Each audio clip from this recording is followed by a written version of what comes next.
പിന്നെ study of ultra structure and morphological classification of bacteria. ബാക്ടീരിയൻ്റെ ultra structure, അതായത് നമ്മളിപ്പോൾ സെല്ലിൻ്റെ അൾട്രാ സ്ട്രക്ചർ പഠിക്കുന്നില്ലേ, അതേപോലെ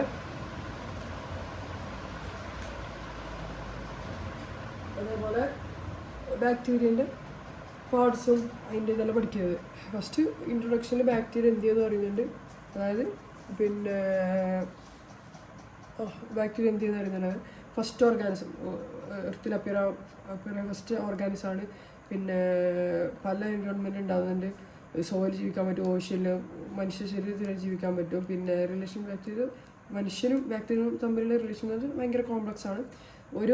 സം ബാക്ടീരിയകൾ ഹാംഫുൾ, ഓരോന്ന് ദോഷകരമാണ്. പക്ഷെ അധികവും നമുക്ക് യൂസ്ഫുൾ ആയിട്ടുള്ളതാണ് ബാക്ടീരിയ. നമ്മുടെ മനസ്സിൽ ഇപ്പോൾ ബാക്ടീരിയ കഴിയുമ്പോൾ ഭയങ്കര ഹാംഫുൾ ആയിട്ട് തോന്നല്, പക്ഷെ അല്ല. മോസ്റ്റ് ഓഫ് ദ ഓർഗാനിസം എന്താ പറയുക, ബാക്ടീരിയ എന്ന് പറയുന്നത് നമുക്ക് യൂസ്ഫുൾ ആണ്.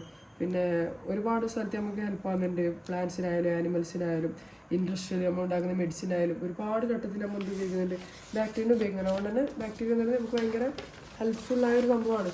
പിന്നെ അങ്ങനെ ബാക്ടീരിയയുടെ കുറച്ച് ക്യാരക്ടറിസ്റ്റിക്സ്. ബാക്ടീരിയ മൈക്രോസ്കോപ്പിക് സിംഗിൾ സെല്ലാണ്, അതുപോലെ മൈക്രോസ്കോപ്പിക് ഓർഗാനിസാണ്. പിന്നെ they lack organs such as chloroplast, mitochondria, ഇതൊന്നുമില്ല.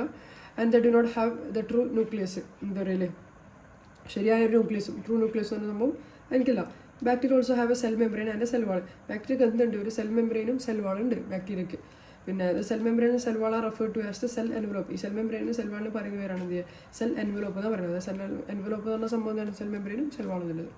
പിന്നെ asexual reproduction, binary fission by asexual റീപ്രൊഡക്ഷനിലൂടെയാണ് ബാക്ടീരിയ എന്തായാലും റീപ്രൊഡക്ഷൻ നടത്തില്ല. However some bacteria can also exchange genetic material. പക്ഷേ എന്നിരുന്നാലും ചില ബാക്ടീരിയയിൽ എന്ത് ചെയ്യാൻ പറ്റും, എനിക്ക് എക്സ്ചേഞ്ച് ഓഫ് ജനറ്റിക് മെറ്റീരിയൽ ചെയ്യാൻ പറ്റും. അതായത് ഒരു ബാക്ടീരിയ അപ്പുറം ജനറ്റിക് മെറ്റീരിയൽ എന്ത് ചെയ്യാൻ പറ്റും, എനിക്ക് എക്സ്ചേഞ്ച് ചെയ്യാൻ പറ്റും. ഇതിനെ പറയില്ല, ഈ ഒരു പ്രോസസ്സിന് പറയുന്നത് ഹൊറിസോണ്ടൽ ജീൻ ട്രാൻസ്ഫർ എന്നാണ്. ഹൊറിസോണ്ടൽ ജീൻ ട്രാൻസ്ഫർ, അതായത് സം ബാക്ടീരിയ ഈ ജനറ്റിക് മെറ്റീരിയൽ അപ്പുറം എന്ത് ചെയ്യും, ട്രാൻസ്ഫർ ചെയ്യും അല്ലെങ്കിൽ എക്സ്ചേഞ്ച് ചെയ്യും. ഈ ഒരു മെത്തേഡ് പറയുകയാണ് ഹൊറിസോണ്ടൽ ജീൻ ട്രാൻസ്ഫർ. നോർമലായിട്ട് അസെക്ഷൽ റീപ്രൊഡക്ഷൻ ചെയ്ത് ബൈനറി ഫിഷൻ വഴിയാണ് ബാക്ടീരിയ റീപ്രൊഡ്യൂസ് ചെയ്യൽ. പിന്നെ മോർഫോളജി ഓഫ് ബാക്ടീരിയ, ബാക്ടീരിയൻ്റെ മോർഫോളജിനെ കുറിച്ചിട്ട് അടുത്ത് പഠിക്കാൻ പോകുന്നത്. അതിൽ മോർഫോളജി ഓഫ് ബാക്ടീരിയയിൽ എന്തെങ്കിലുണ്ട്, ബാക്ടീരിയൻ്റെ സൈസ് അല്ല, പല സൈസിലുള്ള ബാക്ടീരിയ ഉണ്ട്, അതുപോലെ പല ഷേപ്പിലുള്ള ബാക്ടീരിയ ഉണ്ട്, അതിൻ്റെ അറേഞ്ച്മെൻറ്റ്, പല ടൈപ്പ് അറേഞ്ച്മെൻറ്റിലുള്ള ബാക്ടീരിയ ഉണ്ടാവും. അതാണ് മോർഫോളജിയിൽ ഡീറ്റെയിൽ ആയിട്ട് പഠിക്കാൻ പോകുന്നത്. സൈസ് ഓഫ് ബാക്ടീരിയ, ആദ്യം ബാക്ടീരിയൻ്റെ സൈസിനെ കുറിച്ചിട്ട് പറയാം. Bacterial cells are about 1/10 size of eukaryotic cells. Eukaryotic സെൽസിന് 10 മാത്രമാണ് ഈ ബാക്ടീരിയൽ സെല്ലിൻ്റെ സൈസ് എന്ന് പറയുന്നത്. ഓക്കെ, ടിപ്പിക്കലി പിന്നെ 0.5 to 5.0 മൈക്രോമീറ്ററാണ് ലെങ്ത്ത്. അതായത് ഒരു ബാക്ടീരിയൻ്റെ ലെങ്ത്ത് പറയുന്നത് 0.5 to 5.0, 5 മൈക്രോമീറ്റർ ലെങ്ത്ത്. അത്രയും ചെറുതാണ് ഈ ബാക്ടീരിയ എന്ന് പറയുന്നത്. പിന്നെ തയോമാർജോറിറ്റ വായിച്ചോട്ടോ, വായിക്കുന്നത് അത് താങ്ങുന്നത് 0.5 millimeter ലോങ്. 0.5 millimeter ലോങ് എന്തില്ലോ ആ സാധനമല്ലോ ഈ പറയുന്ന ബാക്ടീരിയ. പിന്നെ ഈ പ്ലാസ്റ്റിക് പിന്നെ കാണുന്നില്ല, ഫിഷൽ സോണി അങ്ങനെ പറയുന്നത് ഇതിൻ്റെ ലെങ്ത്ത് പറയുന്നത് 0.7 മൈക്രോമീറ്റർ എത്തുള്ളൂ. പിന്നെ മയോപ്ലാസ്മ അത് 0.3. ഇത് ഓരോന്നിന് മെയിനായിട്ടുള്ള കുറച്ച് ബാക്ടീരിയൻ്റെ സൈസ് നമുക്ക് കമ്പയർ ചെയ്ത് പഠിക്കാൻ വേണ്ടിയിട്ട് അതിൻ്റെ കുറച്ച് സൈസുകൾ കൊടുത്തിട്ടുണ്ട്. ഇപ്പോൾ ഈ കളിശേഷം നമുക്ക് എല്ലാവർക്കും അറിയുന്ന ഒരു ബാക്ടീരിയയാണ്. അതിൻ്റെ സൈസ് പറയുന്നത് 1.1 to 1.5 ആണ്. പിന്നെ അതിൻ്റെ എടുത്ത് പറയുന്നത് വൈഡ് പറയുന്നത് 2.0 to 6.0 ആണ്. പിന്നെ അല്ല, ഇത് വൈഡ് കേട്ടോ. പിന്നെ ഈ 2.0 to 6.0 ആണ് അതിൻ്റെ ലെങ്ത്ത് വരുന്നത്. പിന്നെ സ്പൈറോഎറിഡിസ് 500 mm ലെങ്ത്ത്. പിന്നെ ഇതെല്ലാം ഓരോന്നിൻ്റെ സൈസ് പറയുന്നുണ്ട്. ഒരു കുറച്ച് ഫേമസ് ആയ ബാക്ടീരിയൻ്റെ സൈസ് വെച്ച് നമുക്ക് ഒരു കമ്പാരിസൺ ഇതിൻ്റെ സൈസ് എങ്ങനെയെന്ന് മനസ്സിലാവാൻ കൊടുത്തിട്ടുണ്ട്.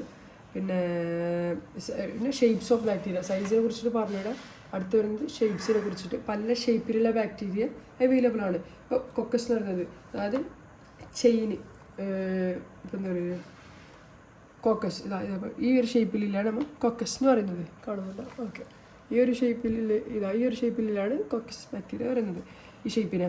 പിന്നെ അതിൻ്റെ ചെയിൻ ആണെങ്കിൽ സ്ട്രെപ്റ്റോ കോക്കസ് എന്ന് പറയും. ഇതിൻ്റെ ഇങ്ങനെ ചെയിൻ ആണെങ്കിൽ, അതിൻ്റെ ക്ലസ്റ്റർ ആണെങ്കിൽ ഇതിനെ സഫൈലോ കോക്കസ് എന്ന് പറയും. ഓക്കെ, ഇതാണ് കോക്കസ്. ഇതിൻ്റെ ചെയിൻ ആണെങ്കിൽ സ്ട്രെപ്റ്റോ കോക്കസും, അതിൻ്റെ ക്ലസ്റ്റർ ആണെങ്കിൽ അതിനെന്ത് പറയുമ്പോൾ സഫൈലോ കോക്കസും പറയും. ഓക്കെ, സ്ട്രെപ്റ്റോ കോക്കസ് ബാക്ടീരിയ ആയിട്ട് സ്ട്രെപ്റ്റോ കോക്കസ് കോക്കറിയോസ് ചെയിൻ ആയിട്ട് സ്ട്രെപ്റ്റോ കോക്കസ്, മറ്റേത് സഫൈലോ കോക്കസ്. അടുത്ത ബെസിലസ്. പിന്നെ ബെസിലസ് പറഞ്ഞാൽ ചെയിൻ അതിൻ്റെ സ്ട്രെപ്റ്റോ ബസിലസ്, ഇതാണ് കൊക്കോ ബസിലസ് തോന്നുന്നത്. കുറച്ചൊരു ഓവൽ ഷേപ്പാണ് തോന്നുന്നു.